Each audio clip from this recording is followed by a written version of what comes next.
नमस्कार दोस्तों, उम्मीद है आप सब अच्छे होंगे और अपनी पढ़ाई को कर रहे होंगे। तो आज के इस वीडियो में जैसा कि आप लोग देख रहे होंगे सीटेट का लोगो दिख रहा होगा। इसी से संबंधित आए हुए कुछ प्रश्न देखेंगे। तो आइए स्टार्ट करते हैं।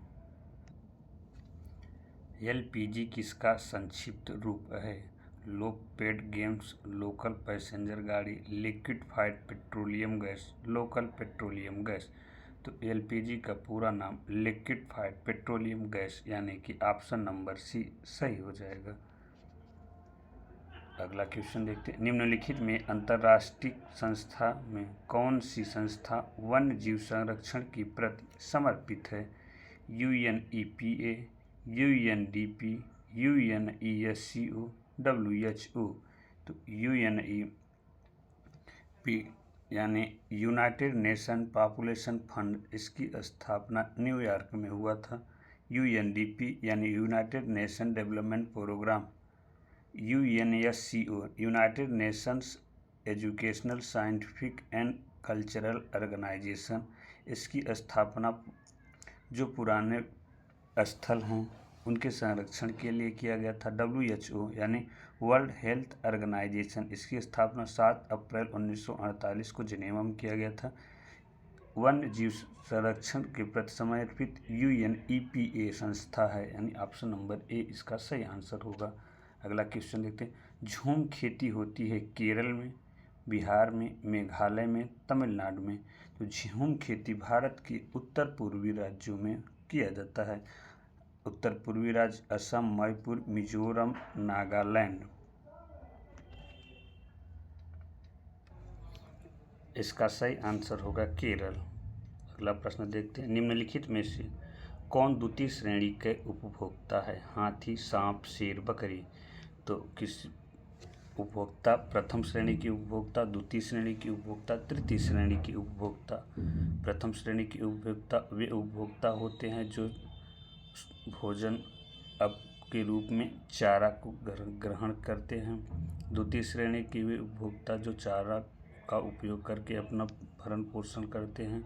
तृतीय श्रेणी के वे उपभोक्ता जो मांसाहारी और शाकाहारी दोनों होते हैं। अगर शाकाहारी मांसाहारी के रूप में देखें तो प्रथम श्रेणी की उपभोक्ता शाकाहारी, द्वितीय श्रेणी की उपभोक्ता मांसाहारी और तृतीय श्रेणी की उपभोक्ता सर्वाहारी होते हैं। इसका सही आंसर होगा ऑप्शन नंबर बी यानी सांप। अगला प्रश्न देखते हैं।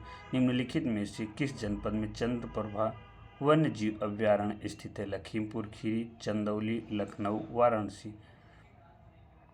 चंद्रप्रभा वन्य जीव अभयारण्य लखीमपुर खीरी में स्थित है। इसका सही आंसर होगा ऑप्शन नंबर ए। सिल्वीकल्चर संबंधित है वन एवं वन उत्पाद से, सिल्क सी, फूल सी, उर्वरक से। सिल्वीकल्चर वन एवं वन उत्पाद से संबंधित है। इसके अंतर्गत वन और वन में उत्पाद की गुणवत्ता और उनकी देखरेख से संबंधित होता है। अगला प्रश्न देखते हैं। विश्व ओजोन दिवस मनाया जाता है 21 मार्च, 16 सितंबर, 25 अप्रैल, 5 जून। तो 16 सितंबर को ओजोन दिवस मनाया जाता है और 21 मार्च को वन दिवस और कविता दिवस मनाया जाता है। 5 जून को पर्यावरण दिवस मनाया जाता है। बायोडीजल तैयार किया जाता है यूट्रिकुलेरिया जेट्रोफा से, देवदार से, यूकेलिप्टस से। बायोडीजल जेट्रोफा से तैयार किया जाता है। इसका सही आंसर होगा आंसर नंबर बी। जीव के अध्ययन कहा जाता है इथालॉजी, नियोलॉजी, इथोलॉजी, डिमोलॉजी। जीव के अध्ययन को इथोलॉजी कहा जाता है। पर्यावरण को बचाने के लिए चिपको आंदोलन किस राज्य में प्रारंभ हुआ? उत्तर प्रदेश, झारखंड, उत्तराखंड, छत्तीसगढ़। पर्यावरण को बचाने के लिए चिपको आंदोलन उत्तराखंड में सुंदरलाल बहुगुणा के नेतृत्व में 1973 ईस्वी में मनाया गया था।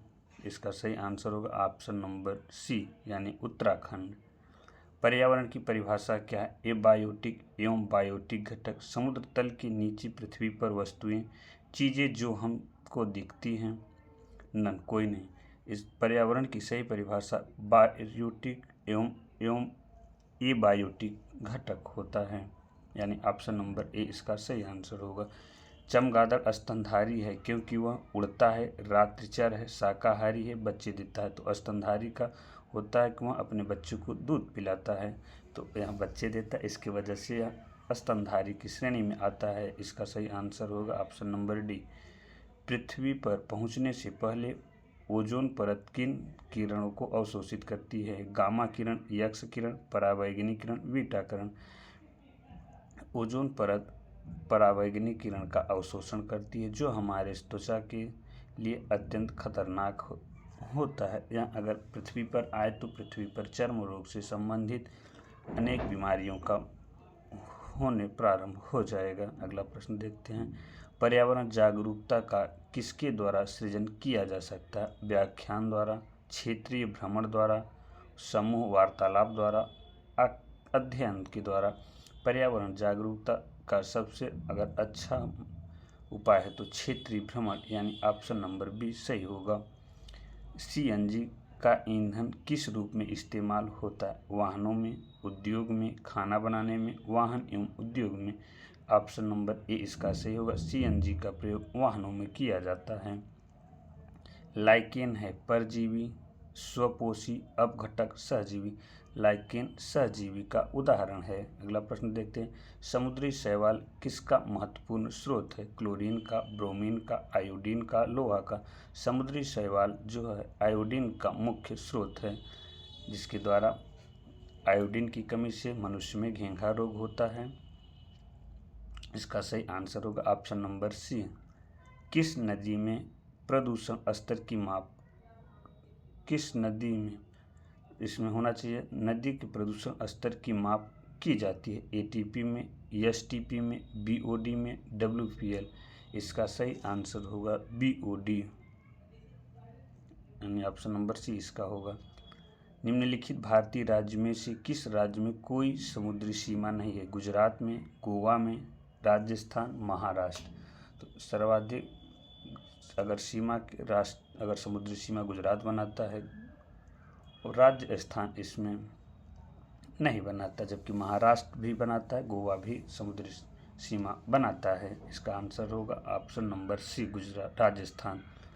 निम्नलिखित में से किसी एक प्राणी को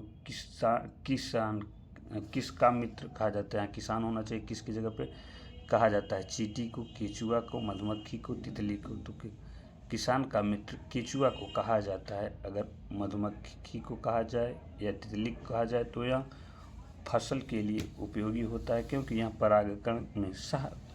परागकण के लिए सहायक मानी जाती हैं। अगला प्रश्न, जनगणना 2011 के अनुसार भारत में लिंगानुपात है 940:1000, 916:1000, 920:1000, 982:1000। लिंगा अनुपात प्रति हजार, यानी 1000 पुरुष पर स्त्रियों की संख्या को लिंगा अनुपात कहा जाता है। तो भारत में 2011 की जनगणना के अनुसार 940:1000 लिंगा अनुपात है, यानी ऑप्शन नंबर ए इसका सही आंसर होगा। निम्नलिखित में से किस राज्य में गल्फ ऑफ मन्नार मेरीन राष्ट्रीय पार्क स्थित है? गुजरात, तमिलनाडु, अंडमान द्वीप, पश्चिम बंगाल। आप लोग को इसके सही आंसर आप लोग को बताना है और अपनी कॉपी में लिखना होगा, जिसकी वजह से आप अपना मूल्यांकन कर सकते हैं और देखते हैं कि आप कितने प्रतिशत क्वेश्चन सही कर पाते हैं और अपनी स्थिति का आकलन कर सकते हैं। तो आइए इस प्रश्न का देखते हैं। गल्फ ऑफ मन्नार मेरीन राष्ट्रीय पार्क तमिलनाडु में स्थित है। अगला प्रश्न देखते हैं। पृथ्वी तल पर जो उसे काल्पनिक रेखा को क्या कहते हैं? पृथ्वी तल पर उस काल्पनिक रेखा को क्या कहते हैं जो 180 डिग्री यामोत्तर पर खींची? अंतर्राष्ट्रीय तिथि रेखा, कर्क रेखा, विषुवत रेखा, प्रधान यामोत्तर रेखा। तो 180 इसे अंतर्राष्ट्रीय तिथि रेखा कहते हैं, यानी ऑप्शन नंबर ए इसका सही आंसर होगा। अगला प्रश्न देखते हैं। भारत में प्रोजेक्ट टाइगर की शुरुआत हुई थी 1973 में, 1982 में, 1992 में, 1996 में। भारत में प्रोजेक्ट टाइगर का प्रारंभ 1973 ईस्वी में किया गया था। प्रोजेक्ट टाइगर 1973 में प्रारंभ हुआ था। अगला प्रश्न देखते हैं, निम्नलिखित में कौन सी एक ग्रीन हाउस गैस है? Sulphur dioxide, oxygen, methane, argon. Greenhouse gas में मीथेन शामिल होता है। अगला प्रश्न देखते हैं, वायुमंडल की सबसे ठंडी परत कौन सी है? तापमंडल, समतापमंडल, मध्यमंडल, क्षोभमंडल, आयनमंडल। तो वायुमंडल की सबसे ठंडी परत मध्यमंडल को माना जाता है, यानी ऑप्शन नंबर बी इसका सही आंसर होगा। भारत में कृषि को प्रभावित करने वाला मौसम का महत्वपूर्ण तत्व है तापमान, आर्द्रता, पवनवृष्टि। तो कृषि को प्रभावित करने का जो महत्वपूर्ण तत्व वृष्टि यानी ओला को माना जाता है। अगला प्रश्न, अब प्रश्न की संख्या खत्म होती है। अगर वीडियो अच्छी लगे तो लाइक और सब्सक्राइब करें और अपने दोस्तों को भी भेजिए। धन्यवाद।